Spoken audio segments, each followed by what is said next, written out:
Hey everybody, it's Janice with Creating Through Chaos. I'm going to start this project off with this beaded frame from Dollar Tree. It's a 4x4 frame, and I'm going to use some of this red chalk paint.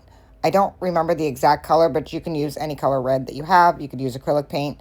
And I put 2 coats on this because it was giving me a hard time with the paint sticking. So I did 2 coats, letting it dry in between coats. And I was going to do the inside beads black. I may decide to do that later and just leave the outside of the frame red. Once I had that all painted, I set it aside to fully dry, and I'm going to take this fabric that I got at Hobby Lobby. It's just a Farmhouse fabric, and if you saw my video that I did with the cutting board from Dollar Tree, you'll see that I use this fabric again on that. So here I'm just kind of picking out a spot on this that I want to have in the frame. So I picked out the barn with the little rooster in front of it, and I took the glass and laid it over it so I could see exactly where it would show. And I drew a line with my pencil, and then I'm just going to cut that out.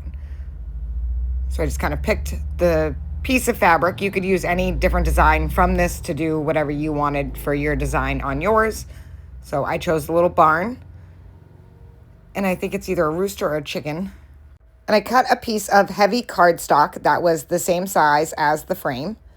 And I am going to just put some Mod Podge right on that.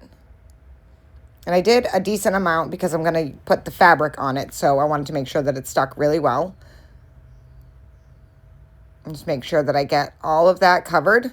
And then I'm going to lay my fabric right on top of that. Making sure that I get it nice and centered.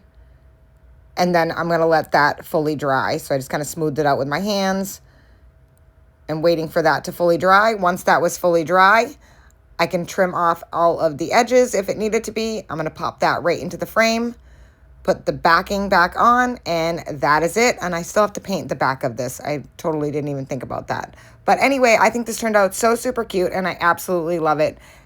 And I hope you loved it too. Thank you for watching. I hope this inspires you to make one. And as always, don't forget to spread the chaos.